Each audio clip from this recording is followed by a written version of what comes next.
तो merchant navy लोग जाना चाहते हैं, क्या काम करती है, क्या काम होता है इसका? तो आप ज्वाइन कर लेते हैं तो जो स्टाइपेंड मिलता है वो कितना होता है? $500-600 which is equivalent to अगर आप अभी कन्वर्ट कर देखेंगे तो अराउंड 40-42,000 ये मंथ होता है जी। समझ रहे हो भाई? तो सबसे खतरनाक कौन सा जहाज था जिसको काम करना? वैसे कोविड के टाइम कहाँ पर थे? कोविड के टाइम मैं डैनिश स्ट्रेट से हम लोग निकले थे, ऐसी बीमारी फैल रही है और सब शट डाउन होने वाला है। तो ये पार्टी वाला जो शौक है ये शिप पे कैसे चलता है? शिप पे आई थिंक ये कीड़ा मुझे वहीं से लगा, क्यों लगी कि मैंने बैग निकाला और टेबल पर रख दिया। बिकॉज अब इतने करेंसी को काउंट करना वो टास्क था।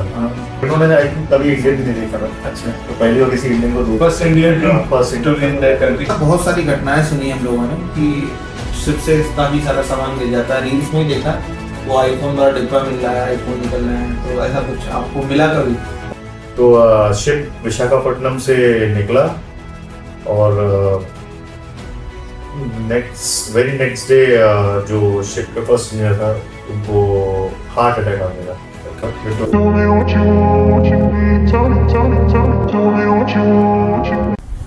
नमस्कार दोस्तों, मेरा नाम लवली त्रिपाठी है। गेस्ट ऑफ द शो के आज पहले एपिसोड में आप सभी लोगों का स्वागत है। आज हमारे साथ हैं चीफ ऑफिसर नितिन कटियार, जो आप लोगों को अपनी मर्चेंट नेवी लाइफ के बारे में बहुत कुछ जानकारी देंगे। आप लोगों को पता है आजकल मर्चेंट नेवी लाइफ कितनी ज़्यादा, इसमें करियर लोगों को कितना ज़्यादा चमक रहा है, बहुत लोग भाग रहे हैं इसके करियर के पीछे। तो क्या इसमें जॉब के चांसेस हैं, क्या जॉब अपॉर्चुनिटीज है, इसके बारे में नितिन जी आप लोगों को बताएंगे। नितिन जी कैसे हैं आप? हेलो, मैं अच्छा हूँ, आप बताइए। मैं बहुत अच्छा हूँ।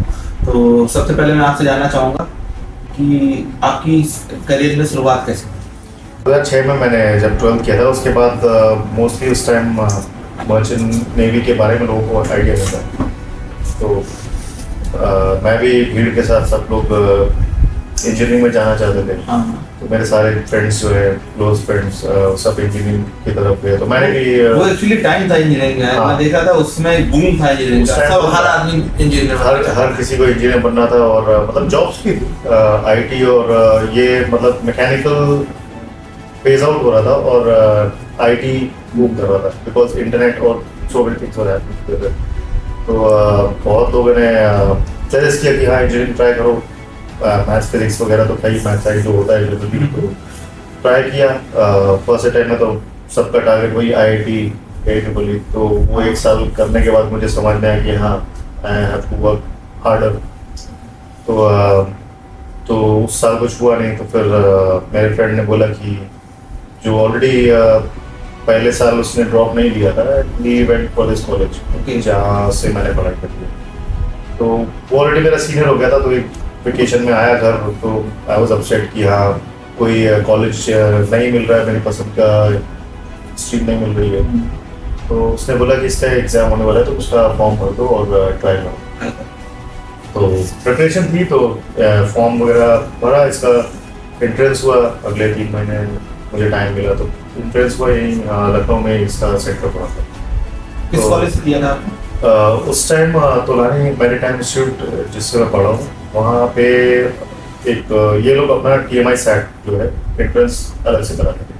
अब चेंज हो गया काफ़ी, ये काफ़ी पहले था। ये बहुत पहले की बात है। तो उस टाइम इनका पर्सनल एंट्रेंस टेस्ट होता था और ये बिट्स पिलानी का आउट कैंपस था। तो इसका ऑलरेडी मतलब बहुत नाम है, अभी भी इस one of the best college में तो मर्चेंट नेवी। तो फिर एग्ज़ाम हुआ, रिटर्न होता है। आपको रिटर्न के इमीडिएटली बाद रिजल्ट स्क्रीन पे आया था कि आपने कितने क्वेश्चन सही किए, कितने गलत किए, एंड आपकी रैंक क्या बनी, आप पास या फेल हो। इफ यू क्वालिफाइड फॉर, अगर आप क्वालिफाइड होते हो तो उसके 1 घंटे बाद आपका इंटरव्यू वही हो जाएगा।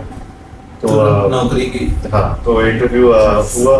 उसके बाद वहाँ भी सिलेक्ट हो गया। उन्होंने कहा कि आपके जो टोटल स्कोर है वो उस दिन का बेस्ट है ऑल ओवर इंडिया।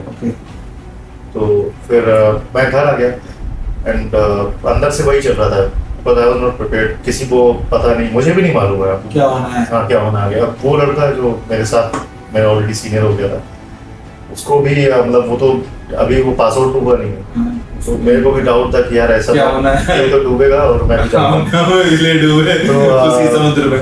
बहुत ज़्यादा रिस्क था, पेरेंट्स नहीं मान रहे थे क्योंकि दूर दूर तक किसी ने इसके बारे में सुना नहीं। बिल्कुल पेपर वो छोटा ऐड आया करता था पहले, नाविक बने मर्चेंट नेवी और 6 महीने की नौकरी कर रहे और ऐसा और 6 फिगर्स में कमाए, तो वो सब देखने में तो अच्छा लगता था। बट जो भी आसपास के लोग थे सब कहते थे अरे कोई था नहीं। हाँ कोई था नहीं, तो किसी से कोई इन्फॉर्मेशन नहीं था। तो और इंटरनेट भी इतना कोई पॉपुलर था नहीं इंडिया में। 2004-5 में आप समझ रहे हो, 2009-10 में मैंने इसके बारे में सुना है मर्चेंट नेवी के बारे में, तो 4-5 में तो आप समझ रहे हो उसमें टाइम बड़ा स्लो चलता था। आजकल तो हम लोग नेट में कुछ भी जानना होता तो इंटरनेट डालते हैं, देख लेते हैं।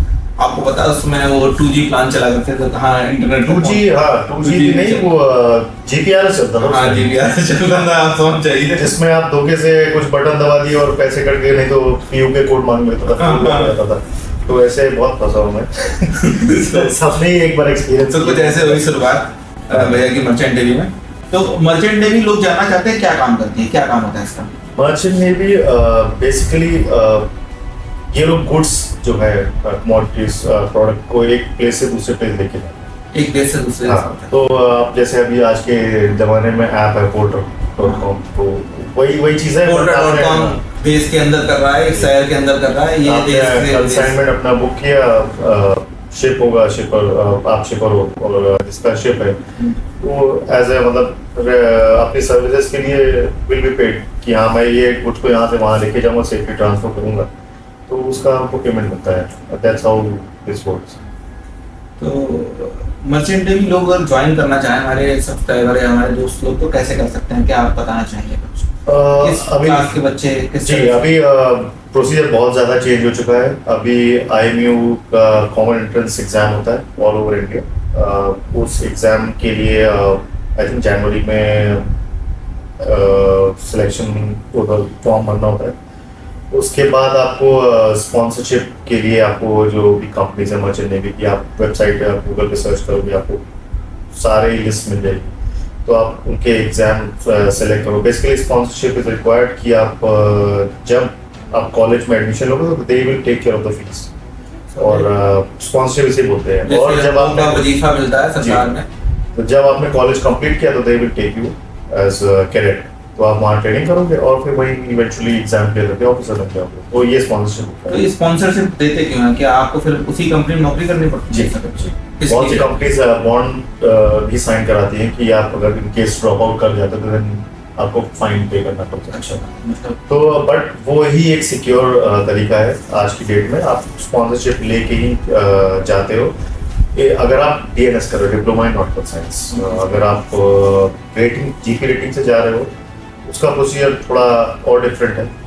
बट अगर आप 10+2 GP रेटिंग का क्या? GP रेटिंग शिप पे जो मतलब वर्कर्स होते हैं, बहुत सारे रिसोर्सेज की जरूरत होती है, लाइक कुक होते हैं, उसमें फिटर होता है, ऑयलर होता है, मतलब जो इस काम टेक्नीशियन टाइप के काम होते हैं। ये इसके लिए क्या एजुकेशन मानी जाती है सर? इसमें 10th पास और और इसकी स्पेशलाइज अलग ट्रेनिंग होती है। जाने के लिए 10th पास रास्ता है, एक 12th पास रास्ता है, और ग्रेजुएशन के बाद अगर आपने मैकेनिकल किया बट स्टिल आपको वो एग्जाम क्लियर करना होता है, BE अगर किया तो उसके बाद आपको भी कर सकते हो।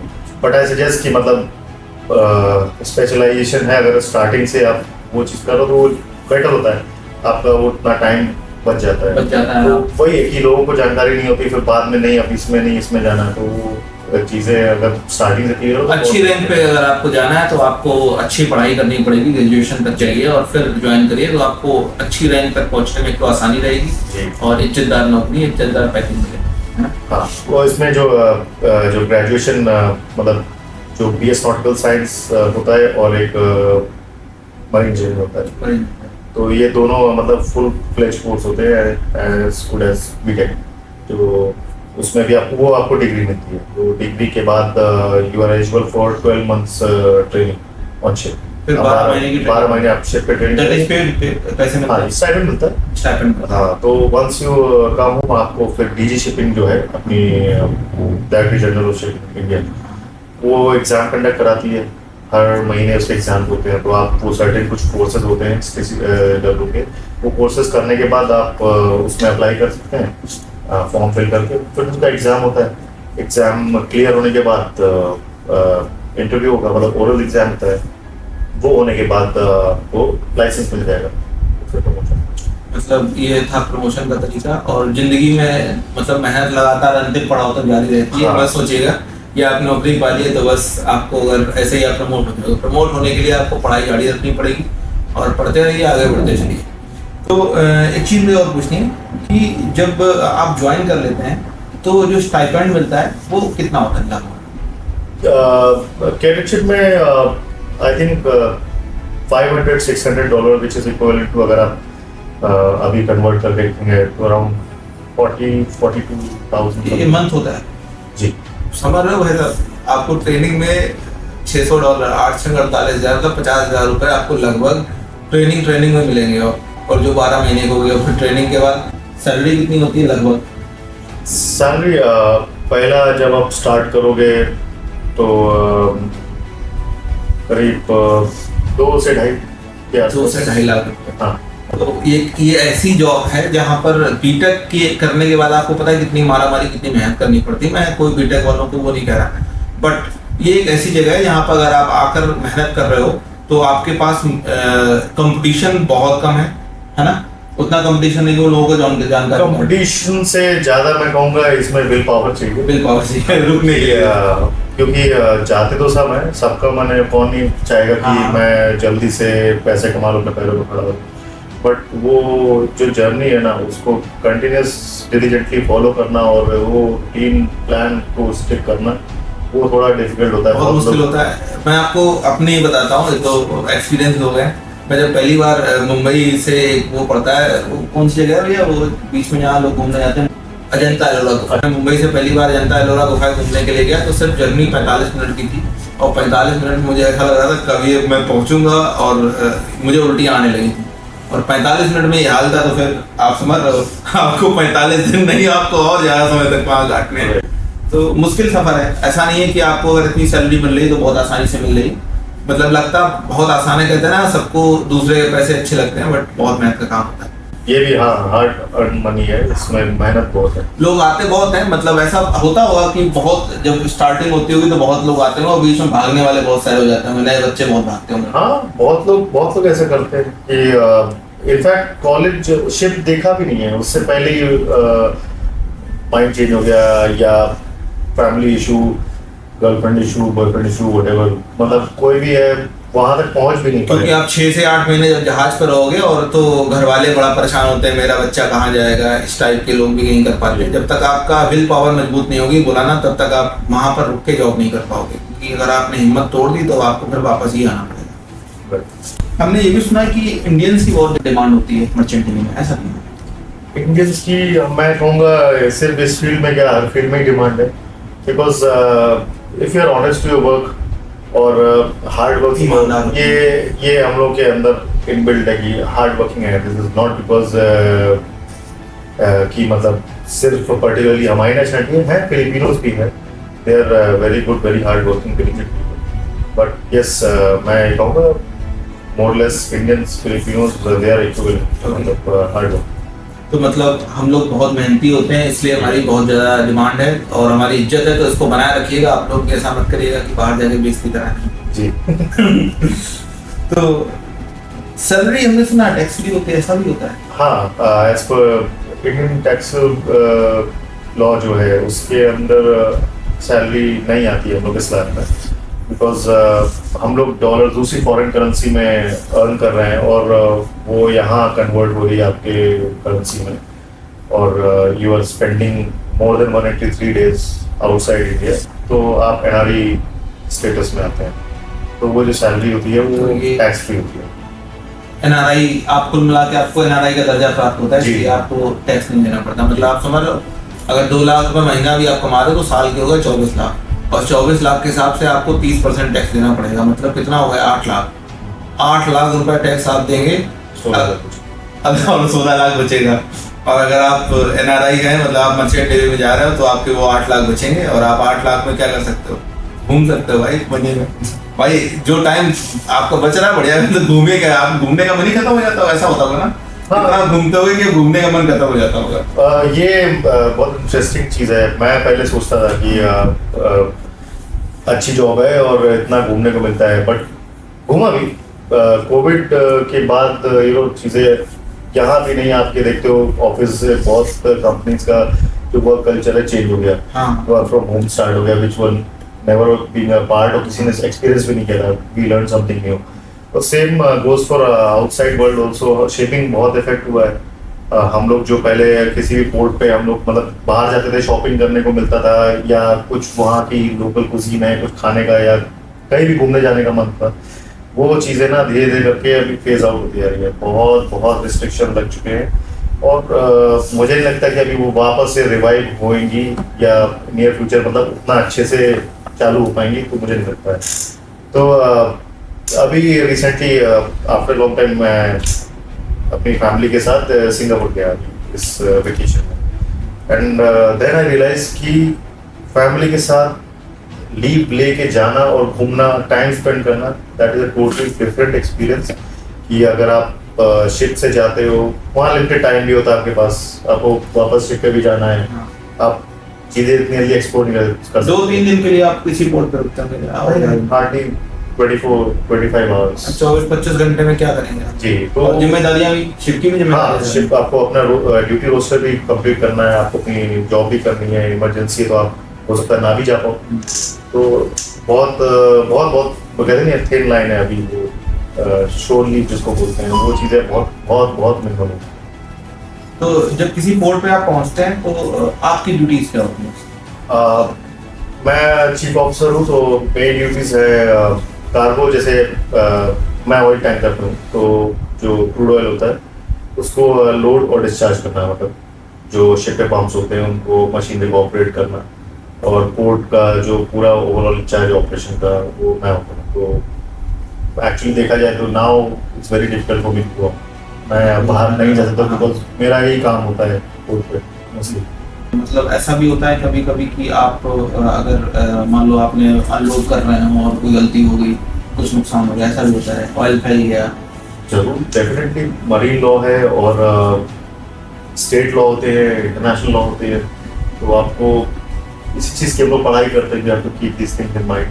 हर शिप जैसे किसी पोर्ट पे होता है तो एक की मीटिंग होती है, शोर पर्सनल और शिप इंचार्ज जो होता है, जो कि चीफ ऑफिसर होता है। शोर पर्सनल मतलब कौन? उनके टर्मिनल का जो इंचार्ज होगा, अच्छा, हाँ, टर्मिनल रोड मास्टर बोलते हैं, वो आके आपसे मीटिंग करेगा, वो ये रेगुलेशन है, आपका ये इतना स्मोक वो नहीं होना चाहिए, आपका इतना कंजम्पशन नहीं होना चाहिए, आप कोई भी मतलब जो भी रिस्ट्रिक्शन है, हानिकारक चीजें या कुछ भी नहीं है, आप टर्मिनल पे मतलब अल्कोहल अलाउड नहीं है, तो ये सारी चीजें वो आपको वहाँ पे क्लियर कर देता है। तो ये हमारे कोर्ट के रूल्स हैं, डूज और डोंट्स, वो क्या करना है क्या नहीं करना है, अगर आपने उसके खिलाफ गए तो फिर कार्रवाई कानूनी होगी। Exact. Also in case of emergency, अगर टर्मिनल में कुछ हो जाए, फायर हो जाए, कुछ हो जाए, तो आप क्या करोगे, वो सब बताते हैं। डिफरेंट कैटेगरीज के शिप्स होते हैं जी, क्या क्या होते हैं, जैसे क्या बताया आपका? हाँ, स्पेशलाइज शिप्स होते हैं, जैसे मोस्ट कॉमन जो कि यहाँ सबको ही पता होगा, कंटेनर शिप्स,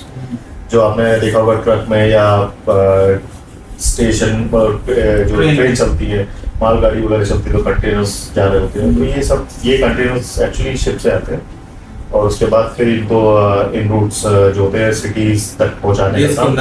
हाँ, इनफैक्ट ट्रक्स भी जाता है, आपने देखा होगा बड़े-बड़े, तो वो सब कंटेनर शिप से ही आए होते हैं। इसमें आपका फिर कंटेनर शिप हो गए,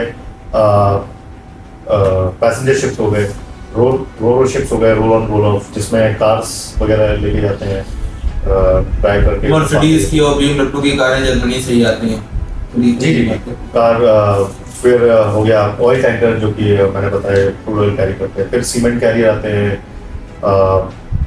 सीमेंट कैरियर हो गया, उसके बाद आपके आयरन और कैरियर आते हैं, बल्क कैरियर, बल्कर्स होते हैं, तो वो ये आयरन स्क्रैप भी लेके जाते हैं, और ओर्स वगैरह होते हैं, आयरन और बॉक्साइट, ये सब भी लेके जाते हैं, और लिक्विड गैस LNG कैरियर्स होते हैं, जो लिक्विफाइड नेचुरल गैस लेके जाते हैं, गैस कैरियर। तो सबसे खतरनाक कौन सा जहाज होता है जिस पे काम करना मुश्किल? आई बिलीव जो अब तो फेज आउट हो चुके हैं, पहले जनरल कार्गो शिप्स हुआ करते थे, वो क्योंकि हम लोग को तो कॉलेज में पढ़ाया गया, बट अभी तक तो मेरा एक्सपीरियंस नहीं है, बट वो आई थिंक वो जो ट्रू सीमैनशिप बोलते हैं ना, जिसमें असली स्किल लगता है, तो वो दो टाइप ऑफ शिप है, बिकॉज उसमें आप हर टाइप का कार्गो कैरी करते हो। उसमें जनरल कार्गो मीन्स आपने सब पैकेज फॉर्म में गुड्स हैं, कंटेनर भी रखा हुआ है, आपने आयरन ओर भी भरा, मतलब ओर्स भी रखे हुए हैं, मल्टीपल। हाँ, तो वो ऐसे होते थे। और कुछ शिप्स होते थे वो ऑयल बल्क हो, तो वो शिप्स बहुत चैलेंजिंग होते थे, बिकॉज ऑयल क्लीन करके फिर आपको और करना है, लोड करना है, तो मतलब ड्राई वेट ऐसा कार्गो, तो बहुत चैलेंजिंग है। शुगर कैरियर इनफैक्ट आज की डेट में बोल रहा हूँ चैलेंजिंग है, बिकॉज मॉइस्चर जाने के बाद वो सब हार्ड हो जाएगा शुगर। समझ रहे हो? कि आपके यहाँ हॉस्पिटल भी होते होंगे या ऐसा कुछ होता है? हाँ, हर शिप पे हॉस्पिटल्स होते हैं। डॉक्टर होते हैं वहाँ? नहीं, डॉक्टर नहीं होते एक्चुअली। जो second officer usually is in charge for medical, he is medical officer of the ship basically. तो ऐसा नहीं कुछ, हम लोग कोई मेडिकल की हाई पढ़ाई नहीं करते। Basically we have medical first aid guide MFAG। वो तो IMDG जो है उन्होंने ये मतलब सेट ऑफ एक गाइडलाइन है, तो उस गाइड में आपको लिखा हुआ है कि ये सिम्टम्स है तो ये हो सकता है, कट लगाओ तो ये करना है, CPR कैसे देना है, तो ये सब चीजें हम लोग की ट्रेनिंग होती है, ट्रेनिंग कर देते हैं। But in case of emergency आपको मतलब गाइड रेफर करनी है कि ये सेट ऑफ गाइडलाइन आपको फॉलो करनी है, और कैसे कम्युनिकेट करना दूसरे शिप को कि आपके घर में अगर शिप का अगर कैजुअलिटी है तो उसको कैसे आपको दूसरे शिप से कम्युनिकेट करना है या शोर अथॉरिटी से कम्युनिकेट करना है, उनको कैसे ट्रांसपोर्ट कराना है, तो वो सब इन्फॉर्मेशन आपको उस गाइड। अगर कोई बहुत ज्यादा मेडिकल इमरजेंसी हो तो आप लोग हेलीकॉप्टर भी बुलाते हैं? जी, ऐसा भी होता है। तो वो अगर मतलब कोस्ट गार्ड या वगैरह ऐसे कुछ होते हैं तो फिर एयरलिफ्ट आते हो। ऐसा कुछ हुआ है कभी आपके? हाँ, जब मैं कैडेट था, मेरा सेकंड शिप हुआ था जब मैं ट्रेनिंग था। फर्स्ट शिप 6 महीने का किया था, सेकंड शिप 6 महीने का मैंने विशाखापट्टनम में ज्वाइन किया था। तो शिप विशाखापट्टनम से निकला और वेरी नेक्स्ट डे जो शिप का फर्स्ट इंजीनियर था उनको हार्ट अटैक आ गया। He was quite aged guy and I think उनको हार्ट की कुछ प्रॉब्लम थी, but he was okay, but उस दिन ऑल ऑफ अ सडन ही फेंटेड। तो इमरजेंसी में then we had to communicate, हम लोगों ने कम्युनिकेट किया ऑफिस से, सब गाइडलाइन दी, डॉक्टर से कम्युनिकेट किया, तो उन्होंने बोला कि 24 आवर्स जब तक ये शिप अगले पोर्ट पर नहीं पहुंच जाता वहाँ तक आप इनको ऑब्जर्व करेंगे, और कोई भी ऐसा मूवमेंट हो हमें इमीडिएटली बताएं कुछ प्रॉब्लम आती है। तो फिर हम लोग श्रीलंका पोर्ट पे शिप जैसे पहुंचा तो उनको फिर उन्होंने बोर्ड से भेजा था, तो वहाँ उनका प्रॉपर ट्रीटमेंट किया। बेसिकली छुट्टियाँ कितनी मिलती हैं आपको? मतलब 6 महीने की जॉब, 6 महीने की छुट्टी, तो क्या ऐसा होता है? जी, मेरी कंपनी मतलब मैं जिस कंपनी में जॉब करता हूँ वहाँ पे अभी मेरा कॉन्ट्रैक्ट जॉब है, मैं 3 महीने जॉब पे रहता हूँ, 3 महीने करता हूँ। तो जब घर पे रहते हैं तो सैलरी मिलती है या जब जॉब करते हैं तब मिलती है? नहीं, सीनियर ऑफिसर्स में यहाँ पे मतलब पेड लीव होती है हमारे यहाँ, मेरी कंपनी में पेड लीव है। हर कंपनी का अलग अलग रूल्स होते हैं। वहाँ किसी में आपको पूरी सैलरी इन हैंड मिल जाएगी, यहाँ पे वही salary split in half basically equivalent होता है, बट आपको पूरे साल थ्रू आपको सैलरी जब घर पे रहेंगे तो भी मिलेगी। कुल मिला के वही है कि आपको या तो आप इकट्ठे ले लो 7 महीने या 6 महीने जो भी काम करें जी, या किस्तों जो भी है, लेकिन अच्छा है, कम से कम आपको साल भर मिलती है, अच्छा लगता है। हाँ, घर बैठते हैं तब भी आ रही तो लगता रहता है कि यहाँ पैसे। कोविड के टाइम कहाँ पर थे? कोविड के टाइम मैं डैनिश स्ट्रेट से हम लोग निकले थे और शिप स्कॉ में गया था, वहाँ पे हम लोग फ्यूल ले रहे थे, शिप का फ्यूल ले रहे थे, और उसके बाद हम लोग को आगे स्पेन में जाना था। तो कुछ लोगों को वहाँ उतरना था जिनका कॉन्ट्रैक्ट खत्म हो गया था, तो वो लोग स्पॉल से उतरे, डेनमार्क का हो रहा, तो अपने घर चले गए। नेक्स्ट डे हम लोग का शिप वहाँ से निकला है और न्यूज़ फ्लैश आया कि लॉकडाउन लग रहा है, ऐसी बीमारी फैल रही है और सब शट डाउन होने वाले। अब शिप ऑलरेडी निकल चुका है, आप मिडल ऑफ द वॉइस तो कुछ कर नहीं सकते, ship is already under voice, किसी का पैसे का नुकसान हो रहा है और अभी किसी को पता भी नहीं आगे होना क्या है। तो हम लोगों ने बहुत अंडरमाइन किया कि हाँ ठीक है, ये होगा लॉकडाउन, ठीक है, कोई बड़ी बात नहीं। फिर जब वो धीरे धीरे इवेंचुअली उस सब कंट्रीज ने रिस्ट्रिक्शन लगाने शुरू कर दिए तो थोड़ा डर लगा कि things are going out of hand. अब शायद ये पैंडेमिक एंड ये आम बीमारी नहीं, ये आम बीमारी, और मैंने तो अपनी लाइफ में ऐसी कोई बीमारी देखी नहीं थी, तो इसका हाँ तो पहला एक्सपीरियंस था, पहला एक्सपीरियंस था और Yes. बहुत बहुत थ्रेटनिंग था, बिकॉज ऑलमोस्ट 8 महीने मैं शिप पे रहा था लगातार। जी। और मैं जब गया था शिप पे तो मेरा बेटा 5 महीने का था, तो वापस आया था तो 1 साल से ऊपर का हो गया था। बहुत बड़ी बात है। तो बहुत बहुत बुरा भी लगता था, क्योंकि हम लोग जिस पोर्ट पे जाते थे वहाँ यही होता था कि नहीं यहाँ से आप नहीं कर सकते। वो मतलब जो लगेज या गुड्स लदा था वो लदा ही रहा कि आपने? नहीं, हम लोग शिप का ऑपरेशन चल रहा था। अच्छा, वो सामान हाँ वो वो तो चल रहा था, बट आप नहीं जा सकते। आप नहीं जा सकते, बस सामान ही उतरेगा और लोड। जी, पूरा क्वारंटीन रहते थे हम लोग, पूरा जो कोविड का सूट पहनते थे हम लोग। अभी पोर्ट पे जाते हैं। हाँ पोर्ट पे, तो आपको इतना सोशल डिस्टेंसिंग वगैरह वो सारे रूल्स हम लोग भी फॉलो करते थे, सैनिटाइजेशन वगैरह, और सारे रूल्स रेगुलेशन सारे हम लोग के लिए भी वही थे। जैसे कभी शिप पे आपके के किसी को हुआ कोविड उस दौरान? उस दौरान नहीं, उस दौरान नहीं हुआ। आई थिंक सेकेंड वेव जब आई थी तो कुछ एसिम्प्टोमेटिक जो बोलते हैं कि वो शिप टेस्ट कराया, और बाद में जब शिप पे आए तो I think with in few hours वहाँ से फोन आ गया कि ये बंदा पॉजिटिव निकला है, आप इसको क्वारंटीन कर दीजिए। Luckily we were in port में थे, तो उस बंदे को तुरंत वापस भेज दिया गया।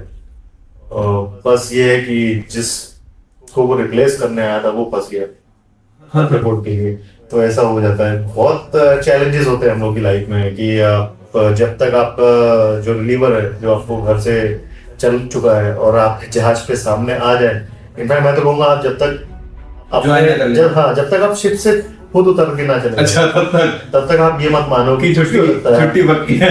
कुछ भी हो सकता है।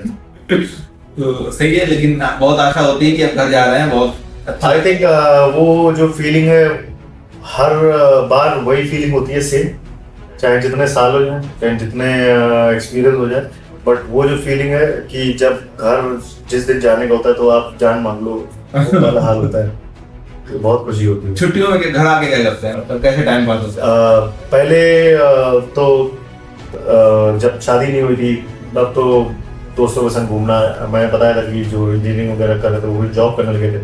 अब सबका कलेक्टिवली मिलना तो मुश्किल होता था, तो मैं सबके पास जाता था कि अपनी छुट्टियों में थोड़े दिन इसके बाद सबके पास मैं बैठ जाता था। अब धीरे धीरे फिर जब शादी हो गई, उनकी भी शादी हो गई, दे आर ऑल्सो बिजी। अब फैमिली के साथ जाता हूँ कहीं शॉर्ट ट्रिप, कहीं भी 3-4 दिन, हफ्ते भर के 10 दिन के, तो हम घूम के आते हैं। हर बार मतलब वेकेशन में 1-2 ट्रिप तो मार ही लेते हैं। बढ़िया है, मतलब हाँ। फैमिली को टाइम देना भी जरूरी है, उनके साथ घूमना अभी भी। इस बार हम लोग उदयपुर गए थे, उसके बाद फिर सिंगापुर गए थे। और आपकी पर्सनल हॉबीज, मतलब अपनी की हॉबीज आपके? पर्सनल हॉबीज ऐसे तो जाता हूँ मैं, मतलब बस फिटनेस के लिए थोड़ा ध्यान देता हूँ, और बाकी मुझे पार्टी वगैरह करना पसंद है। वो अभी थोड़ा बेबी छोटा था तो थोड़ा अवॉइड करता क्लब पब वगैरह, बट हाँ मौका मिलता तो फिर मैं जाता तू चाहते हैं। और अभी मैंने रिसेंटली बाइक परचेज करी थी, तो थोड़ा रिमोट राइडिंग का शौक है, तो वो अभी अपनी एज में डाल रहा हूँ। ठीक है, बढ़िया है। तो ये पार्टी वाला जो शौक है ये शिप पे कैसे चलता है? शिप पे आई थिंक ये कीड़ा मुझे वहीं से लगा है, क्योंकि जब हम लोग कैडेट थे, ट्रेनिंग का पार्ट थे, तब मैंने देखा था कि यहाँ पे इंटरनेट भी नहीं था, एंड लोग अपना दिन का पूरा काम खत्म करके शाम को खाना वगैरह खाया, उसके बाद सब एक जगह बैठ के टीवी पे कुछ VCR वो सब कैसेट चलती थी, वो देखते थे। नहीं तो कैरोके जो होता है डांसिंग, वो अपना स्क्रीन पे वो चलता रहेगा और आप गाना गा रहे हैं, वो चलता था। स्नैक्स होते थे, खाना पीना मतलब बढ़िया ऐसा होता था। तो हफ्ते में आई थिंक 1-2 पार्टी हो ही जाती है शिप पे। तो वो जो फीलिंग थी ना वो आपको यहाँ नहीं मिलेगी, बिकॉज आपका बेसिकली आप ऑफिस में रह रहे हो अपने, तो 3-4 महीने आप वहीं रह रहे हो, वहीं उठ रहे हो और सुबह काम कर रहे हो, तो एक वो रूटीन बन जाता है।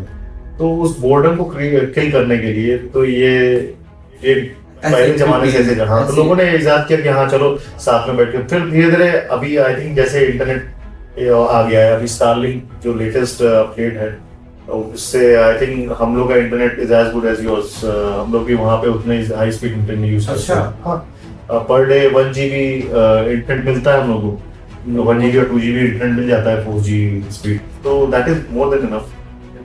तो हम लोग अब नेटफ्लिक्स देखते हैं, अब धीरे अब नेटफ्लिक्स चलता है। चलता है, नेटफ्लिक्स चलता है। अब धीरे धीरे चीजें ऑनलाइन गेमिंग खेलते हैं लोग, हाँ, तो अब धीरे धीरे जो इंटरेक्शन होता था ना आपस में वो कम हो जो पहले ज्यादा था, इंटरनेट की कमी है। हाँ तभी घर वाले कहते हैं घर में बैठो खाना खाओ तो फोन रख दो एक किनारे, लेकिन हम लोग क्या करते हैं, फोन, इंस्टाग्राम, व्हाट्सएप, फेसबुक यही लगे रहते हैं। वो तो अभी पार्ट ऑफ लाइफ हो गया है। फोन आज की डेट में इतना जरूरी हो गया है किसी भी इंसान के लिए कि आप उसको छोड़ नहीं सकते। अच्छा, मैं ये और जानना चाह रहा हूँ, ये लड़कियां भी काम करती हैं क्या शिफ्ट पे? हाँ, वो भी होती है यार, अभी से नहीं, बहुत टाइम से काम करती हैं। एक अभी रिसेंटली आपने कोई आर्टिकल पढ़ा होगा, इंडियन वुमेन जो फर्स्ट कैप्टन है उनको फेलिसिटेट किया गया, अभी अवार्ड मिले उनको। अच्छा, तो हाँ, उनको भी अवार्ड मिले, तो होते हैं। शिफ्ट पे आपका डेली शेड्यूल क्या होता है? मतलब एक शेड्यूल जैसे आप लोग जानना चाहते हो, क्या लोग करना चाहते हैं?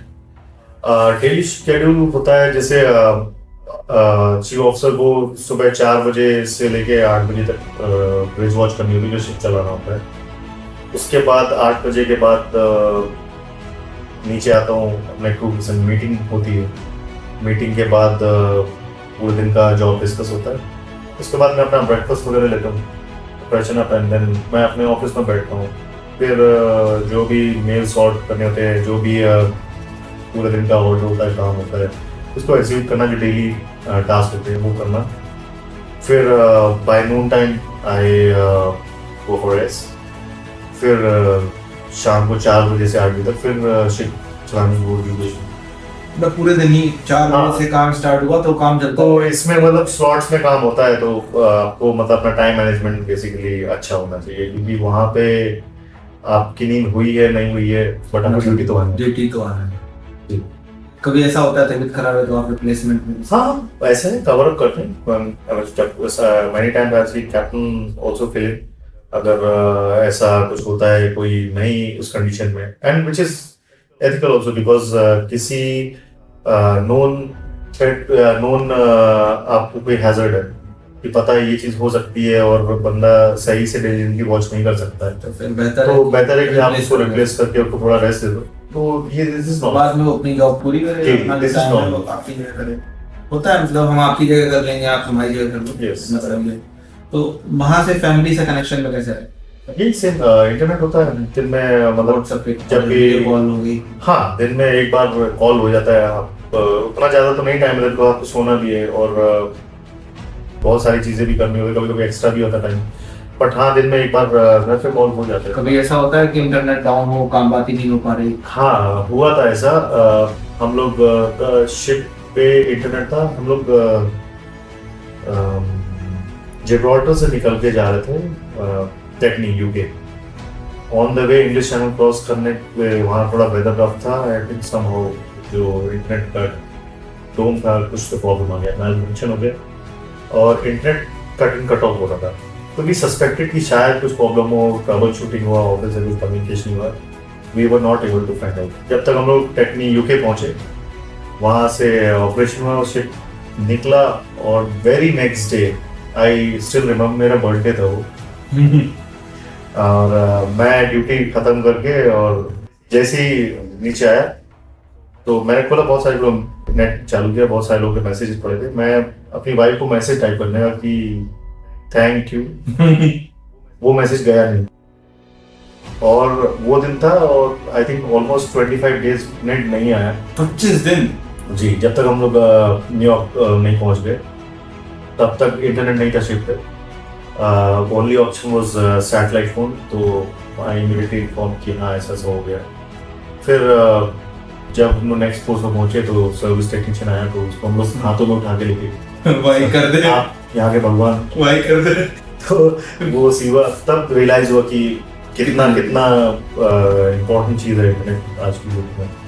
तो सैटेलाइट फोन के थ्रू मतलब बातचीत हो जाती है इन केस ऑफ बातचीत होती है। Actually I mean it's quite expensive also, satellite phone is not cheap option, expensive है और वॉइस भी इतना क्लियर नहीं है। सैटेलाइट के थ्रू बातचीत होती है, जी, वॉइस आपको लैग होता है, बहुत देर बाद आवाज सुनेगी, तो ये थोड़ा बस इंफॉर्मेशन पहुंच जाती है। जी हाँ, कि मैं जिंदा हूँ और आप फोन कर दो। That's it. तो ठीक है, अच्छा है।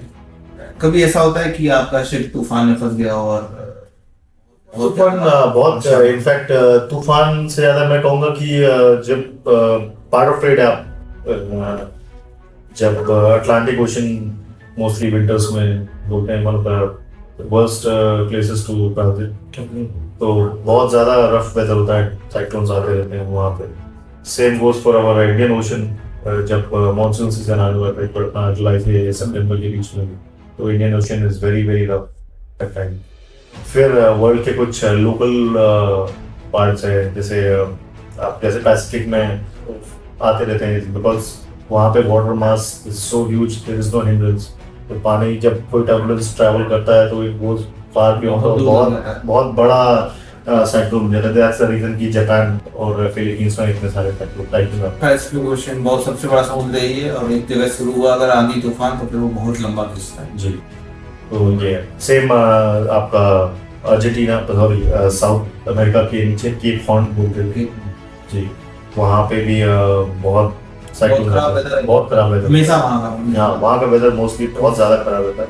तो वहाँ से पास करना भी मतलब एक चैलेंज है, ग्रेट पैसेज बोलते हैं। अभी तो तभी थोड़ा सा ऐसा है कि आजकल काफी सारे इंस्ट्रूमेंट्स आ गए हैं ताकि शिप से आराम से निकल जाता है। ये काफी पहले की बात है, वास्को ड गामा के टाइम पे उसने अपनी एक नोटबुक में लिखा है कि केप हॉर्न से निकलने का मतलब ये होता था कि वहां पर एक शैतान कहा जाता था रहता है, जो शैतान हर जहाज को डुबो देता है, तो वहां से कोई निकलते ही नहीं डर के मारे, एक ऐसी जगह। तो ये पहले की सॉरी एक कहावत भी है कि ओल्ड एज जो सीमन जाके हर पोर्ट पे सीमन क्लब होता था, तो वहाँ बार पे सब बैठ के बियर शेयर दैट एक्सपीरियंस। हाँ, तो जिसके कान में जितनी पियर्सिंग होती थी ना, वो इतनी बार ट्रेक पैसेज को क्रॉस कर चुका है, तो उसकी रिस्पेक्ट होती थी वहाँ पे कि आप मतलब ये रिस्पेक्टेड आदमी, सीनियर है। हाँ, तो ऐसा था।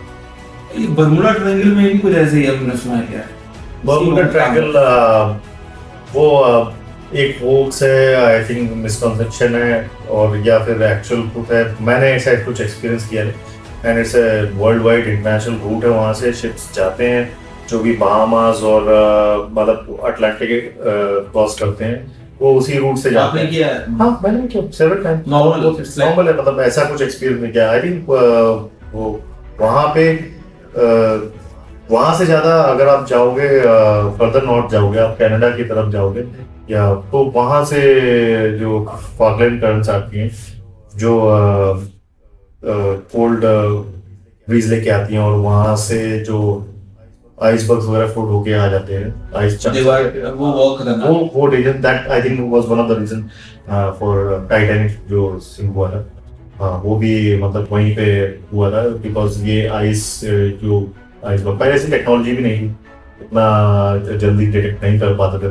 आपने बीचेस देखे होंगे बहुत सुंदर सुंदर, क्योंकि समुद्र के आसपास बीच होते हैं। सबसे सुंदर बीच कौन सा लगा आपको? एक्चुअली हम लोग का शिप जब पोर्ट पे जाता है तो वो बीचेस से काफी सेपरेट होता है, बट हाँ एक ओकेजन था जब मैं लॉन्ग आइलैंड बीच गया था, वहाँ शिप ज्वाइन करना था, तो मुझे मौका मिला, तो वो मुझे बहुत अच्छा लगा बीच। तो यहाँ से काफ़ी डिफरेंट है, शांत है और साफ है, सुंदर है, वो अच्छी जगह है। मुझे रील्स में जैसा दिखता है। हाँ, लॉन्ग आइलैंड कहाँ पड़ता है? ये लॉन्ग बीच आपका पड़ता है इससे लॉन्ग बीच आपका लॉन्ग आइलैंड लॉस एंजल्स। जाइए, आप लोग भी जाइएगा तो बताइएगा कैसा लगा एक्सपीरियंस आपको। बाकी ऐसा बहुत सारी घटनाएं सुनी हम लोगों ने कि शिप से काफी सारा सामान ले जाता है। रील्स में ही देखा, वो आईफोन वाला डिब्बा मिल रहा है, आईफोन निकल रहे हैं, तो ऐसा कुछ आपको मिला कभी? एक बार जब कोविड के टाइम हम लोग का शिप ऑस्ट्रेलिया गया था, विक्टोरिया, वो वहाँ से शिप निकलने वाला था, तो एक वार्निंग आई हम लोग के पास कि एक कंटेनर शिप वेदर में फंस गया है और कंटेनर डिवोट हो गए थे। तो पानी में आई थिंक 12 या 13 कंटेनर्स दिख गए थे, तो उसकी वार्निंग आई थी कि लास्ट लोकेशन क्या है, और एवरी फ्यू आवर्स वो अपडेट आता था। ये जीपीएस लगे होते हैं कंटेनर्स में नहीं, but I think satellite drone monitoring था, तो उसके हिसाब से हम लोग को थोड़ा सेफली नेविगेट करना था, दूर से रोकनी। आपको दिन में तो चलो ठीक है, एक बार आपको दिख जाता है, बट नाइट में it's very difficult to spot because कोई लाइट तो है नहीं, तो वो थोड़ा चैलेंजिंग रहता है। मुश्किल काम। अगर वो शिप से टकराएगा तो सबको नुकसान पहुंचेगा। कभी कभी ऐसा होता है कोई अबैंडन्ड बोट्स होती हैं या किसी तूफान से बोट कास्ट ऑफ हो गई बोट से और वो सी की वेव से मिडल ऑफ ओशन पहुंच गई, तो या कोई फ्लोटिंग कुछ भी गार्बेज आ गया ऐसा जो शिप से अगर लड़ गया तो प्रॉब्लम हो सकती है, तो ऐसी वार्निंग्स आती है। अच्छा, ये जो अबंडेंट बोट की बात हो रही है, तो ये अबंडेंट काफी सारे शिप्स भी होते हैं, मैंने मूवीज में देखा है, काफी पिक्चरें भी आई हैं उसमें भूत होते हैं, तो ऐसा कोई शिप देखा आपने जो अबंडेंट हो या शिप नहीं, बोट्स ऐसे नहीं है, 2-3 बार ऐसा हुआ है कि मतलब बोट्स ड्रिफ्ट हो गई बट उसमें कोई नहीं है, तो मे बी तूफान में फंस गई या कास्ट ऑफ होके आ गई या कोई होगा डूब गया होगा, तो ऐसा होता है कि बोट्स वगैरह आ जाती हैं। फिर आप लोग लोकल अथॉरिटी को इन्फॉर्म करते हो? हाँ, हम लोग को लोकेशन बतानी होती कि इस पोजीशन पे लास्ट स्पॉट किया गया, तो वो लोग फिर एक्शन लेते हैं, या तो उसको वहाँ पे डुबा देंगे या फिर उसको नियरेस्ट शोर पे ले देंगे। तो डुबा भी सकते हैं अगर कोई उसका नहीं मिल रहा है, राइट, किसकी है तो। राइट। ऐसा मन नहीं होता कभी बोट लेके चले घर अपने नहीं, मुंबई में खड़ा कर देंगे? ऐसा पॉसिबिलिटी नहीं है। आप बोट को लेके कैसे हो शिप में बांध के ऐसा तो मैंने instance It was a part of joke. तो पायरेट से कभी सामना हुआ? ये बहुत पिक्चरें बनी है, अभी एक सलमान खान की पिक्चर आई थी, आपने देखी है वो? क्या नाम था उसका? एक अभी सलमान खान की पिक्चर आई थी, तो पायरेट्स ने उनका जहाज पकड़ लेते हैं, तो वो उनको हिंदुस्तानी गाने सुना के भगा देते हैं, ऐसा कुछ होता है? नहीं, ऐसा कुछ नहीं होता है, बहुत डिफरेंट सिनेरियो है एक्चुअल में। हम लोग को तो ऐसी ट्रेनिंग दी है कि जो भी आपको फाइट नहीं करना है, कोऑपरेट करना है, अनलेस और अंटिल पायरेट से भी कोऑपरेट करना है, आपके पास कोई ऑप्शन नहीं है, you are not trained to fight और आपके पास कोई वेपन्स नहीं है, तो ultimately you have to give up and let the mediator जो भी होता है वो आके उनसे नेगोशिएट होगा, वो आके बात करते हैं कि पायरेट एनकाउंटर, मैं कहूँगा पायरेट एनकाउंटर नहीं बट सस्पिशियस एक्टिविटीज होती है। ऐसा होता है कि मैं वेस्ट अफ्रीका की बात बता रहा हूँ, वेस्ट अफ्रीका और अभी तो सोमालिया जो पहले बहुत ज़्यादा एक्टिविटीज थी, अब वहाँ पे पेट्रोलिंग बढ़ चुकी है, नहीं तो एक टाइम ऐसा भी है वहाँ पे इतना ज़्यादा पायरेसी के अटैक्स होते थे कि वहाँ से ट्रांजिट करना वाज नॉट सेफ, और शिप पे गार्ड्स भी जाते थे जो वो ट्रांजिट करते थे, आपको मैंडेटरी होता था वो गार्ड्स लेके जाना, तो गार्ड्स आप लेके जाओ तो मतलब सिक्योरिटी पर्पस के हथियार होते हैं उनके पास हथियार, तो दे वर ट्रेन्ड प्रोफेशनल्स, और वो आपको बताते थे कि कैसे कैसे शिप को लॉकडाउन करना है और कैसे अपने आप को सेफ रखना है। बेसिकली कोई भी नेवी शिप तब तक बोर्ड नहीं करेगी जब तक कोई भी हॉस्टेज ना होता, अगर एक भी हॉस्टेज ले लिया उन्होंने तो कोई भी नेवी इंटरफेयर नहीं करेगी। अच्छा, कोई भी देश की जो नेवी, मतलब इंडियन नेवी की आप बात कर सकते हो, ऐसे यूएस की नेवी, हर जगह की अलग नेवी होती है, तो तब तक आपको सुरक्षा या तब तक हमला नहीं कर सकती जब तक सभी नाविक सुरक्षित नहीं है। अगर कोई भी नाविक या कोई भी सेलर जो है फंसा हुआ है, हॉस्टेज बन गया है, तो फिर वो आपकी हेल्प नहीं कर सकते, वो नेगोशिएट ही करेंगे। राइट। तो आपका कभी सामना हुआ? वेस्ट अफ्रीका का जो मैं इंस्टेंस बता रहा था कि हम लोग पोर्ट पे जा रहे थे नाइजीरिया, और ऑल ऑफ अ सडन मेरे दोपहर का उस टाइम में सेकंड ऑफिसर था, दोपहर का वॉच था, और मैंने एक आई थिंक अराउंड 13-14 माइल पे एक बोट को रेडार पे स्पॉट किया। बहुत छोटी साइज की थी, तो वो विजुअली नहीं दिखा था, बट रेडार पे ग्लिप दिखा, तो फिर उसको फॉलो किया, तो हम लोग को लगा कि सस्पिशियस एक्टिविटी है, फिर हम लोगों ने उसको ट्रैक करना शुरू किया, तो इवेंचुअली वो बोट हम लोग को फॉलो करके उसकी बढ़ती जा रही थी। हम लोग फिर इवेसिव मैनेजर हम लोगों ने शिप को थोड़ा अलग डायरेक्शंस में चेंज करके देखा, जस्ट टू कंफर्म कि ये हम लोग को फॉलो कर रही है या कोई पर्टिकुलर रूट फॉलो कर रहे हैं, बट जैसे जैसे हम लोग जा रहे थे वो भी बोट उसी डायरेक्शन में टर्न हो रही थी, तो फिर हम लोग को फिर शिप की स्पीड मतलब मैक्स स्पीड पे लेके गए, और जो भी इवेसिव मैनूवर्स होते हैं शिप को जिगजैग मोशन में और टर्बुलेंस क्रिएट करते हुए तो वहाँ से उस एरिया से निकल गए। शिप जो है जब चलता है तो पीछे लहरें निकालता है बहुत बड़ी बड़ी, राइट, उसी को टर्बुलेंस बोलते हैं, और वो इतनी बड़ी होती है कि छोटी बोट्स उसमें बह जाएं जाते या पलट जाएं। राइट। ऐसा किया जाता है सुरक्षा के लिए। तो फिर वो लोग मतलब रुक गए। हाँ, फिर थोड़े देर बाद मतलब पीछा करना रोक दिया। तो मतलब ऐसे कंडीशंस में अगर बाय चांस वो आ जाए शिप पे तो आप लोग क्या क्या आप लोगों को बताया जाता है? लॉकडाउन प्रोसीजर्स होते हैं कि कोड्स डिसाइड होते हैं कि हाँ ये सिग्नल देंगे तो सारे लोग नीचे पहले मस्टर होंगे, हेड काउंट होगा। हेड काउंट होने के बाद जो एक शिप का सिटल एरिया होता है वहाँ पे अपने आप को लॉक करते हैं और शिप की सारी मशीनरी को ऑफ कर देंगे, रन करने ताकि वो चलाना, ताकि वहाँ को शिप को मूव ना कर पाए। और लास्ट में कैप्टन और जो ड्यूटी ऑफिसर होगा वो सबसे लास्ट पर्सन होता है जो एंटर करते हैं।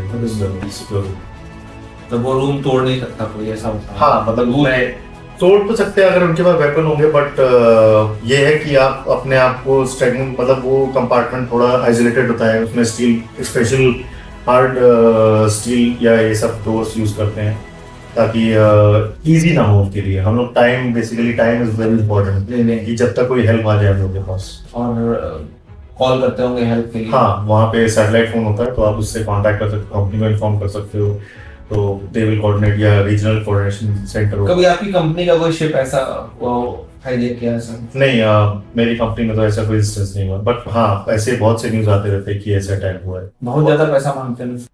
हाँ, वो पैसे तो मांगते हैं because cargo actually ship cargo carry करता है वो शिप से भी ज्यादा एक्सपेंसिव होता है। तो ऐसे केस में मतलब और कंपनी की रेपुटेशन भी होती है तो फिर वो उनके पास ऑप्शन नहीं है। शिप कितना तेज चलता है आपका? जैसे मान लो आप बता दें पीछा कर रहे थे आपके पास आ रहे थे तो आपका ship? Oil tankers basically 15-16 knots cruising speed पे रहते हैं और जो कंटेनर्स होते हैं वो 25 नॉट तक भी जाते हैं, मतलब नॉट्स जो का एक टर्म होता है। जैसे इतना किलोमीटर पर आवर होता है लगभग, वो माइल्स पर आवर पर सी नॉटिकल माइल्स पर है। तो इस स्पीड से चलता है, स्पीड ज्यादा नहीं होती, लेकिन हाँ ये होता है कि जो आजकल छोटी बोट्स आती हैं वो उनको आसानी से पकड़ सकते हैं, बहुत चीप स्पीड मांगती हैं। राइट। तो टाइटैनिक मूवी जो आपने देखी है वो आपको लगता है सही है ऐसा कुछ? टाइटैनिक वो मैंने भी उतना ही इन्फॉर्मेशन है और जो बुक्स में लिखा है और जो मूवी। कभी आप उस जगह पे गए हो जहाँ पर जहाज डूबा थी? हाँ, हम लोग वहाँ से मन हुआ श्रद्धांजलि देने का? नहीं, बट वहाँ से ट्रांजिट हुआ था हम लोग का एंड लोगों ने मैप में देखा कि हाँ यहाँ पे टाइटैनिक सिंक हुआ था। तो उस टाइम बहुत हाइपोथेटिकल सिचुएशन थी कि जो जिसने वो शिप बनाया था तो उसने सोचा कि ये शिप कभी डूब नहीं सकता और वो मेडन वॉयज जो कहते हैं पहली वॉयज में शिप डूब गया था, वो ओवर कॉन्फिडेंस और हाँ और बहुत से इवेंट्स थे जो दैट लेड टू वो सब मिसहैप हुआ है।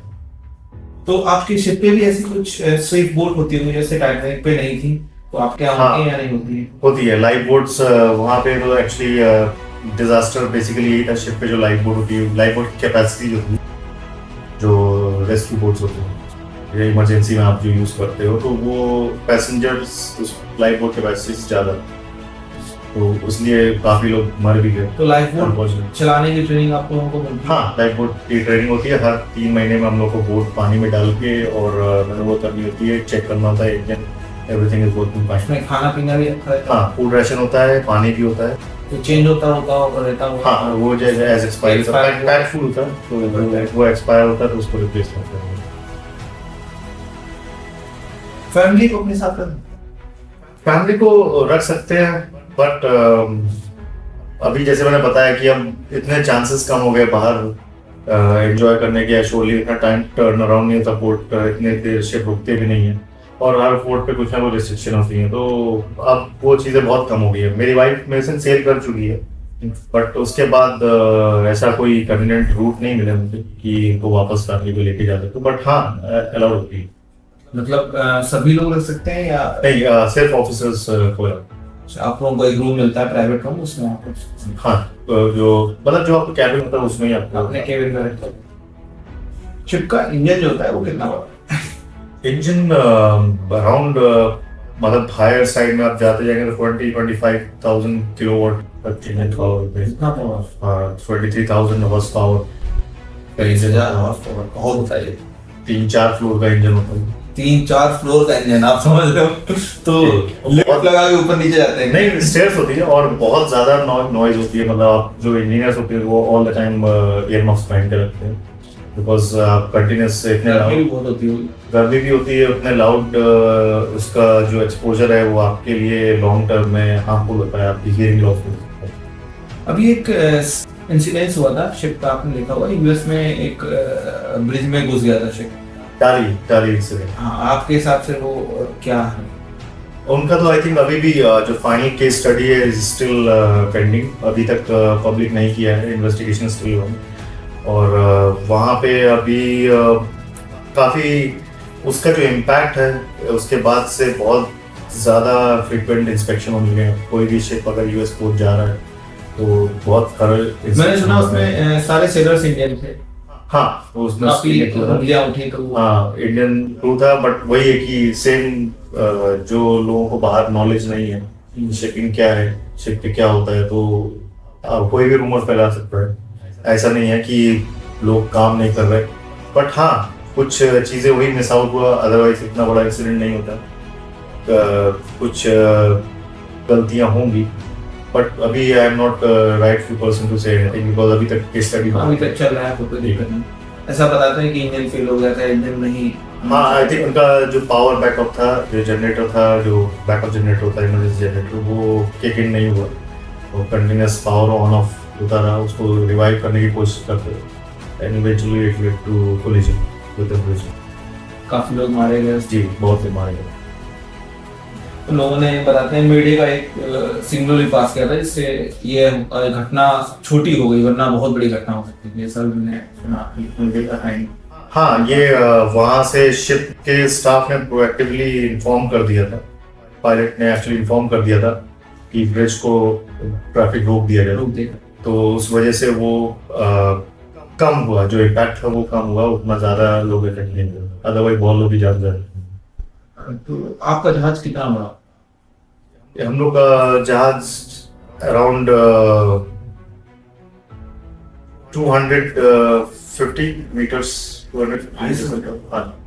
और बड़े बड़े जहाज भी होते हैं 330 मीटर्स, 400 मीटर्स तक जाता है। एयरक्राफ्ट कैरियर बड़ा होता है या छोटा होता है? एयरक्राफ्ट कैरियर बड़े जहाज होते हैं। हाँ, मैंने देखा है यूएस में जब हम लोग ट्रेड कर रहे थे तो वहाँ पे मैंने एयरक्राफ्ट कैरियर देखा था। वो लोग रेगुलर अपनी रूटीन एक्सरसाइज कर रहे थे, तो टेक इन और जो टेक ऑफ वगैरह होता है वो सो पायलट्स जो होते हैं वो अपना रोस्टर कर रहे थे, तो उस टाइम मैंने देखा था। वो बहुत बड़े शिप थे। तो आपके शिप से काफी बड़े थे? जी, बहुत बड़े। इतने बड़े बड़े जहाज, जानवर अजीब देखा है आपने शिप में जो आपको लगा हो ऐसा? तो मैंने आज से पहले कभी बुक में या हिस्ट्री में या विकिपीडिया में नहीं देखा।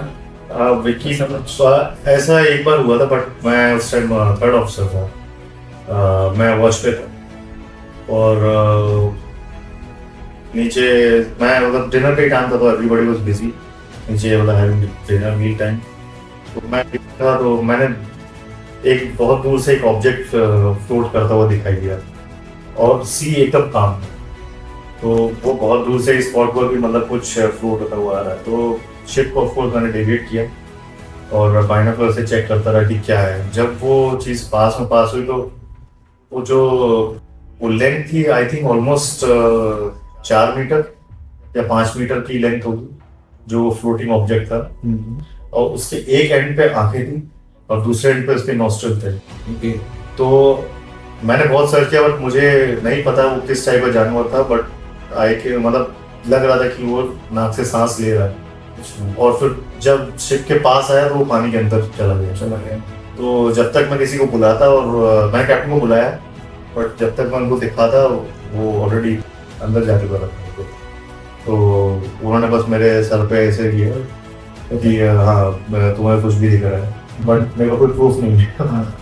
तो अब समुद्र इतना बड़ा है, हो सकती थी, तो कुछ कह नहीं सकते। समुद्र इतना बड़ा है कि अभी ह्यूमन बीइंग ने अभी उसको इतना एक्सप्लोर ही नहीं किया है इतनी डेप्थ पे, तो कुछ भी हो सकता है। मतलब आप सोचिए जमीन 1/3 में है और 3/4 में आपका समुद्र है, तो फिर कहाँ हम लोग अभी जमीन पूरी नहीं देखें, समुद्र कहाँ तक? जी वही काफी कुछ अनसुलझे राज हैं जो समुद्र में आज तक दफन। कभी जाइएगा आप भी देख के आइए।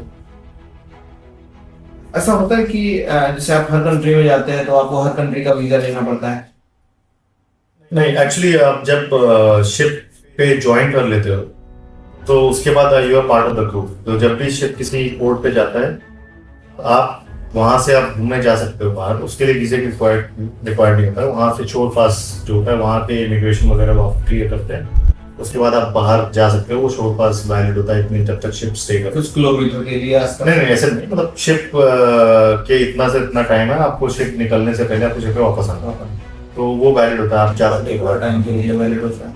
तो हेयर कट और नहाना या जैसे आप कपड़े धुलना ये सब आपका काम जहाज पे होता है जब आप करते हो तो एक साथ करते हैं इंग्लैंड पे? नहीं ऐसा शिप पे मतलब ऐसे कोई हेयर कट बार्बर वगैरह नहीं होते, बट आउट ऑफ इंटरेस्ट लोग एक दूसरे के बाल काट देते हैं। तो किसी को हॉबी है तो कुछ लोग, मेरे को बहुत से लोग ऐसे मिले हैं जो पूरा किट लेके चलते हैं। अच्छा। तो उनकी हॉबी है। तो ऐसे ही टैटू आर्टिस्ट भी होते हैं जिनकी हॉबी खाली टाइम में टैटू बनाते हैं, या किसी की हॉबी होती है कुछ स्कल्पचर बनाने का वेजिंग से या फूल से। तो अलग अलग टैलेंट देखने को मिलते हैं। लोग खाली टाइम में मतलब क्या क्या कर सकते हैं ये इसका एक अच्छा नजरिया देखने को मिलता है। तो वहाँ हेयर कट वगैरह ऐसे सच प्रॉब्लम नहीं होती है, बट हाँ वो बाहर की दुनिया को अजीब लगेगा, बट वहाँ के लिए तो ठीक है। हाँ, वो सर्वाइव करना है जरूरी होता है वहाँ, तो ये सब। अच्छा, तो मैंने आजकल देखा है आईफोन बहुत सस्ता है कुछ देशों में। आजकल इंडियन बहुत आईफोन बाहर से मंगाते हैं, तो आईफोन किस देश में सबसे सस्ता मिलता है? यूएस में ये सबसे सस्ता है, दुबई में सस्ता है। वहां से आप अगर मतलब बहुत से लोग दुबई से मंगाते हैं, यूएस में आपको सस्ता है बिकॉज वहीं मैन्युफैक्चर होता है, वहीं की कंपनी है।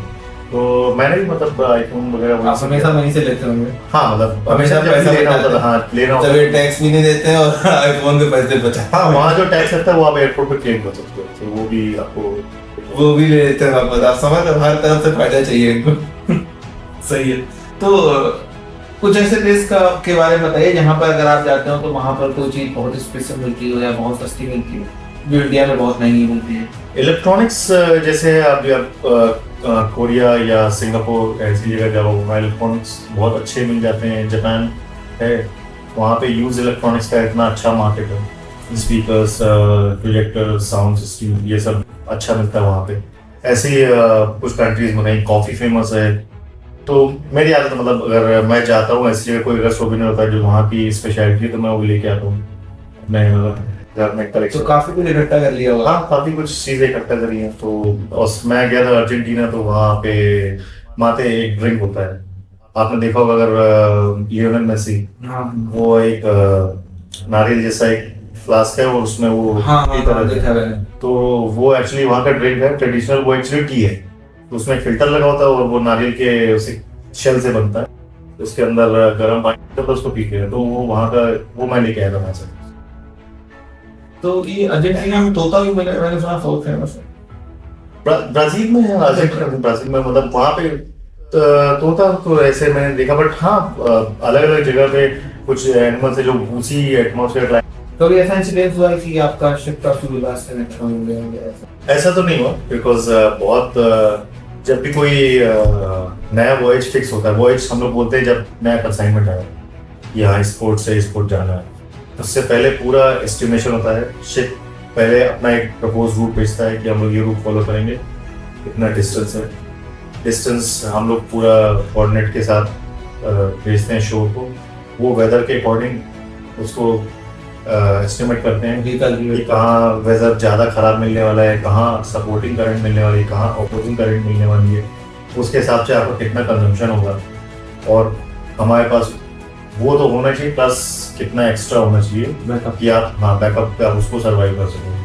तो एज सच ऐसा बहुत बहुत बहुत रेयर केस में होगा कि फ्यूल आपका मिडिल ऑफ वॉयज खत्म हो गया, नहीं तो अदरवाइज आप बीच में आपके ऐसे पोर्ट्स आइडेंटिफाई कर जाते हैं जहाँ पर आपको फ्यूलिंग करनी होती है।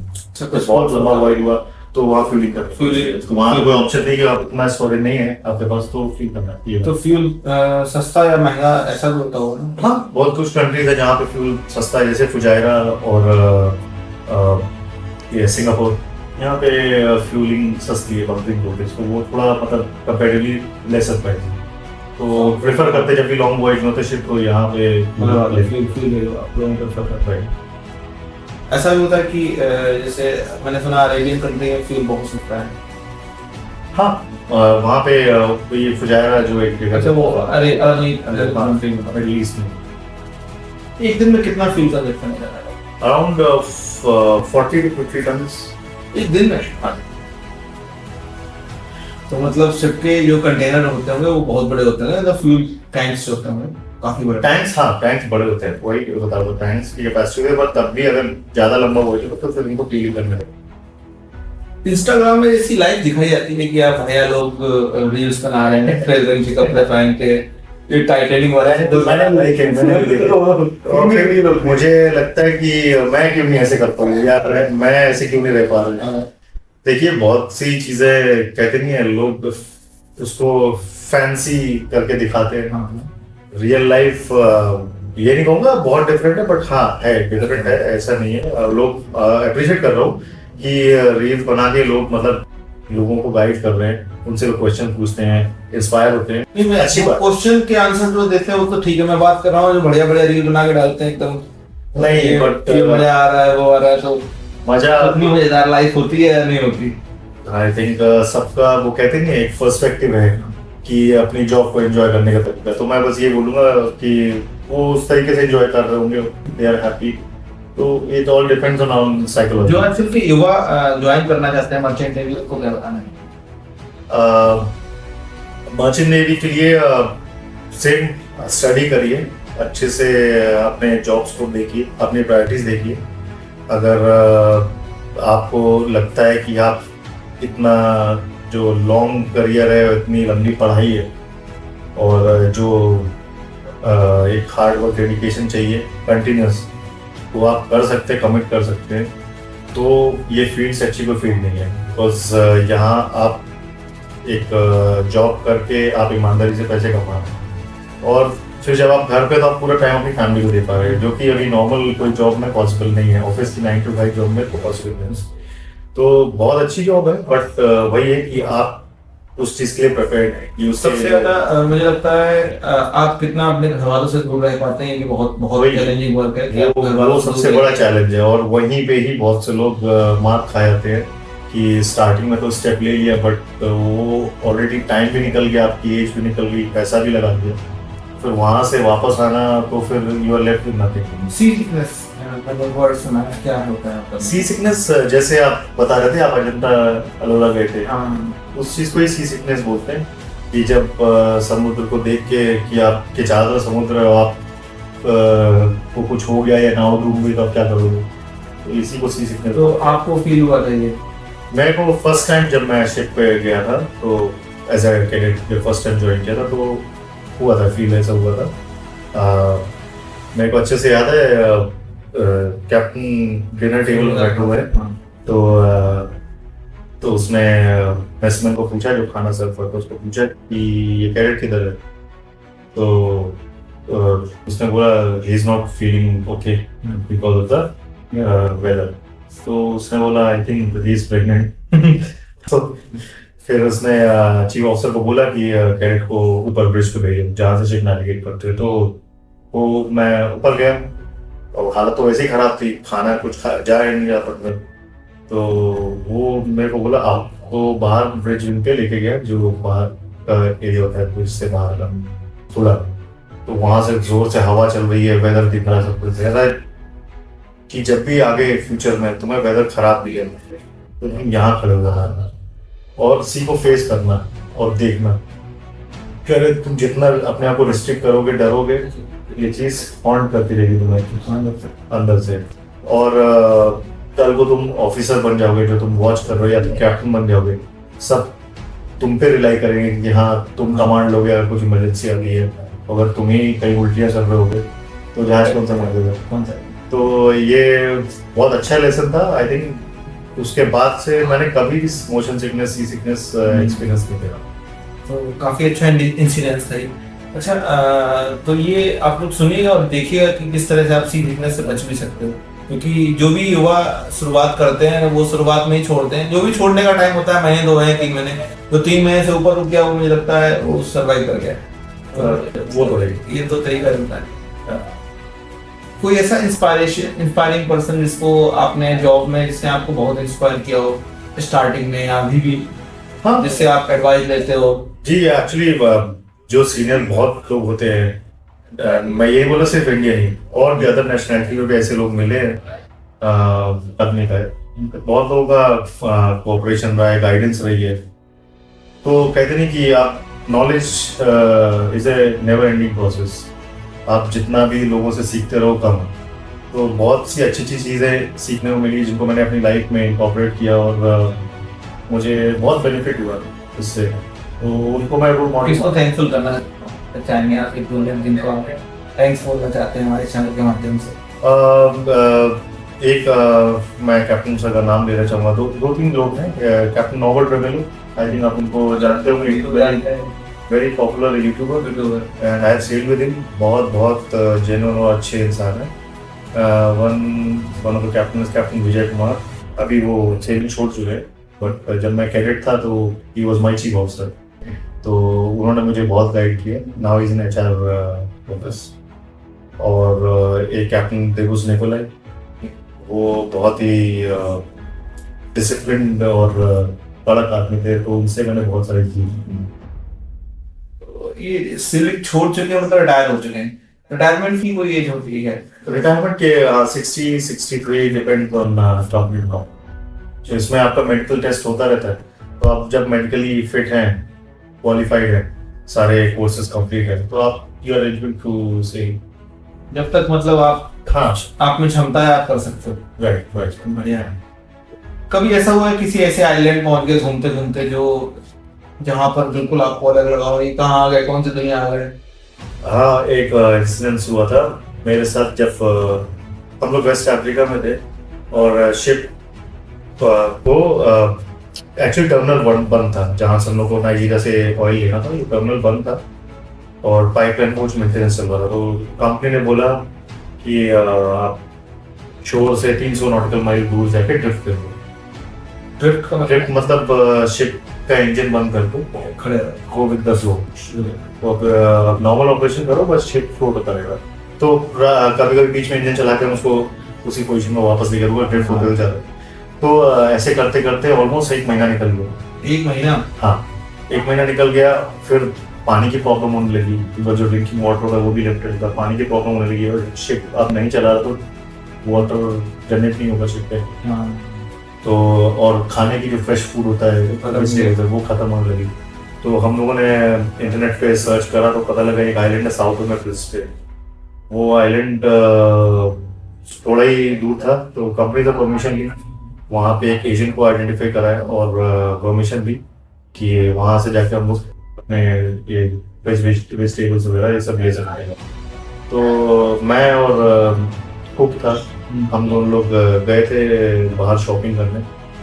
जब शिप वहाँ पोर्ट के पास पहुँचा, उस आइलैंड के पास पहुँचा, तो बहुत सारी बोट्स हम लोग के चारों तरफ आ गई। तो शायद उन्होंने जिंदगी में कभी इतना बड़ा जहाज नहीं देखा था। और जो इमिग्रेशन ऑफिसर थे वो लोग भी मतलब मेस्मराइज थे कि इतना बड़ा बोट उन्होंने कभी नहीं देखा। दे वर वेरी हैप्पी, उन्होंने इतनी फोटोज ली हैं शिप पे घूम घूम के। हम लोग बाहर गए जब मॉल में, तो उस आइलैंड की वहाँ की जो करेंसी कंट्री थी वो भी ऑलमोस्ट लाइक वियतनाम है। अभी तो एग्जैक्ट फिगर याद नहीं है, बट हाँ मेरे पास आई थिंक $6,000 थे। तो उसको कन्वर्ट करा जब उनकी था, तो मेरे पास एक कैरी बैग था, वो बैग पूरा भर गया था। और इतना पैसा लेके मैं मॉल, जो शॉपिंग मार्ट होता है, इट्स लाइक जियो मार्ट जैसे, तो वहाँ पे गया। अब शिप के लिए राशन लेने का मतलब है कि आपको किलोज नहीं देखने हैं, आपको बंडल देखने हैं। हाँ। कि 50 किलो 60 किलो चावल, इतना किलो ऐसे करके यहाँ। तो हम लोगों ने जाके, और लोग ट्रॉली लेके खड़े हैं, हमने पूरा सब ले लिया, पूरा उठाया, एक ट्रे जाके गाड़ी में डाला, दूसरा उठाया, ये ट्रे उठा के उसमें डाला।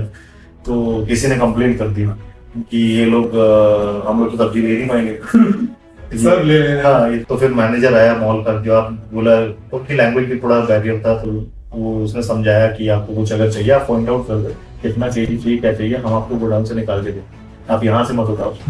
कस्टमर सब परेशान हो गए। फिर ठीक है, जब पूरा पैकेजिंग हुआ, जब बिल देने की बारी आई, तो क्यों लगी कि मैंने बैग निकाला और टेबल पर रख दिया, बिकॉज अब इतने करेंसी को काउंट करना वो टास्क था और लोग ऑलरेडी लाइन लगाए हुए थे पीछे से। तो मैंने जब बैग खोला और नोट झाड़े हैं टेबल पे तो सबके दिन खुल रहे थे।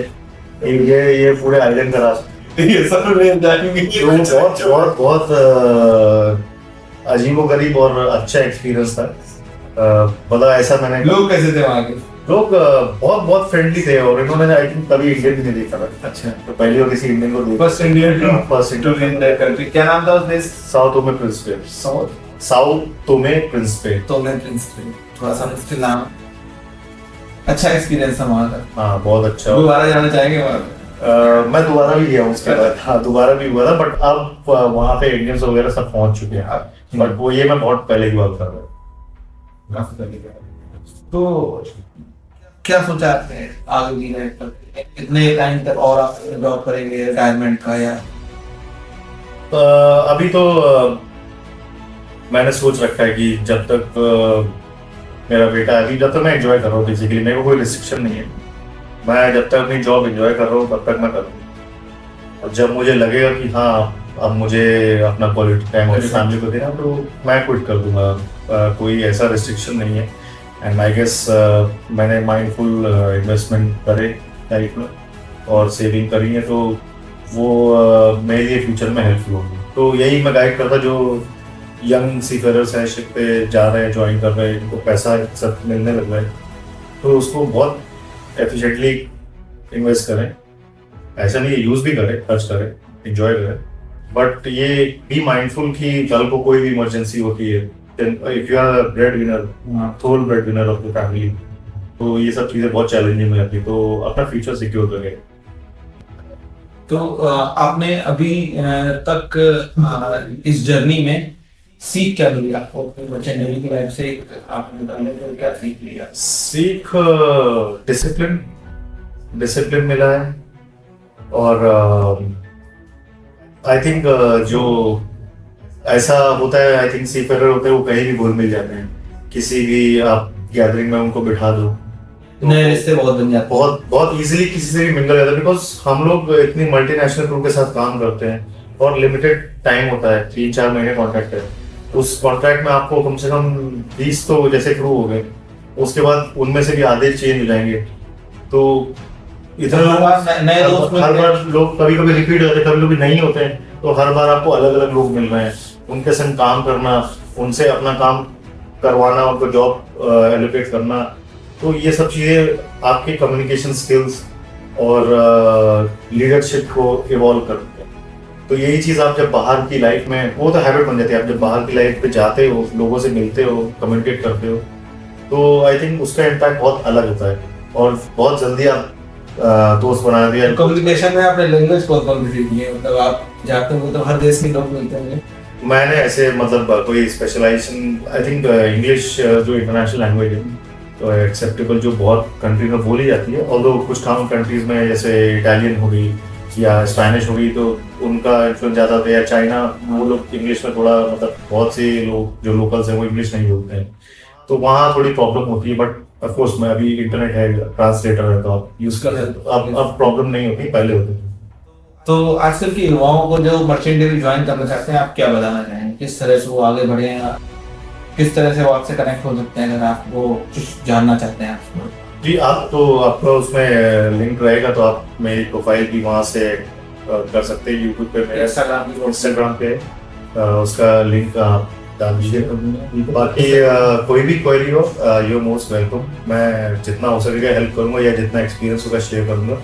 और यही एक जो क्लोजअप है, मेरा क्लोजर है कि आप अपना जो लाइफ है उसको अच्छे से बैलेंस करके जीजिए। अगर आपको पता है कि हाँ मुझे इस फील्ड में आना, तो ठीक है, आप मेंटली प्रिपेयर होके ही उस फील्ड में रहें, बिकॉज इन बिटवीन स्विच करना और फिर वापस इस कॉम्पिटिशन में आना बहुत डिफिकल्ट रहता है। तो इवेंचुअली फिर लोग आते हैं, स्विच करते हैं या पहुंच ही नहीं पाते हैं, तो ऐसी बहुत फैमिली भी सफ़र करती हैं और तो करते हैं। तो यही है कि आप अपना माइंड मेकअप करिए अपने आप को। कोई ऐसा टफ नहीं है, कोई भी जॉब इजी नहीं है, कोई भी जॉब टफ नहीं है। अनलेस आपकी विल पावर अच्छा विल पावर, दिमाग की मजबूती। राइट। तो ये था गेस्ट ऑफ द शो का फर्स्ट पार्ट। होप आप सभी लोगों को अच्छा लगा हो। जो भी क्वेश्चंस हो आप लोगों के, तो आप लोग कमेंट में पूछ सकते हो, भैया सभी क्वेश्चंस के आंसर देंगे। और बाकी आप लोग भैया को इंस्टाग्राम पे कनेक्ट कर सकते हो। इंस्टाग्राम आईडी भैया क्या आपकी, आप बता दें। Nick with style. Nick with style है। बाकी मैं लिंक भी नीचे में डाल दूंगा, आप लोग वहां से कनेक्ट कर लीजिएगा। मिलते हैं नेक्स्ट पॉडकास्ट में, तब तक के लिए bye bye, take care, love you guys. Bye, thank you. Tell me what you want.